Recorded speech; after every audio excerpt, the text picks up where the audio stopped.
നടപടിയുമായി സുപ്രീം കോടതി ഭരണഘടനാ ബെഞ്ച്. ലക്ഷങ്ങൾ വിശ്വസിക്കുന്ന ആചാരം തെറ്റാണെന്ന് പറയുക കോടതിക്ക് ബുദ്ധിമുട്ടേറിയ കാര്യമാണെന്ന് ഭരണഘടനാ ബെഞ്ചിന് നേതൃത്വം നൽകുന്ന ചീഫ് ജസ്റ്റിസ് സൂര്യകാന്ത് പറഞ്ഞു. യുവതി പ്രവേശന വിലക്കിനെ പിന്തുണയ്ക്കുന്നവരുടെ വാദം കേൾക്കാതെ വിലക്ക് റദ്ദാക്കുന്നത് എങ്ങനെയെന്ന് ജസ്റ്റിസ് എം സുന്ദരേഷ് ആരാഞ്ഞു.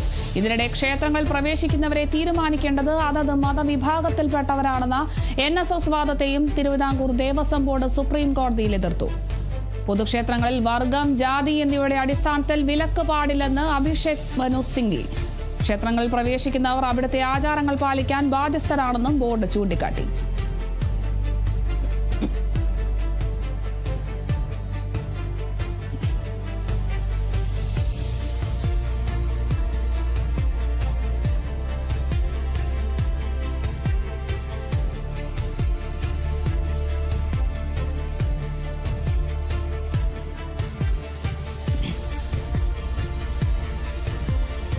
CBSE 10ാം ക്ലാസ് പരീക്ഷാ ഫലം പ്രഖ്യാപിച്ചു. 93.70 വിജയശതമാനം.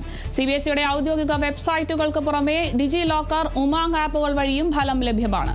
വിദ്യാർത്ഥികൾ roll number, school number, admit card ID എന്നിവ ഉപയോഗിച്ച് ലോഗിൻ ചെയ്താൽ മാർക്ക് ലിസ്റ്റ് ഡൗൺലോഡ് ചെയ്യാം. മെയ് 15-ന് രണ്ടാം ഘട്ട പരീക്ഷകൾ ആരംഭിക്കുന്നതിനാലാണ് ആദ്യഘട്ട പരീക്ഷാ ഫലം ഇന്ന് പ്രഖ്യാപിക്കുന്നത്. ഏകദേശം 25 ലക്ഷം വിദ്യാർത്ഥികളാണ് ഫെബ്രുവരി 17 മുതൽ മാർച്ച് 11 വരെ നടന്ന ഈ പരീക്ഷയിൽ പങ്കെടുത്തത്.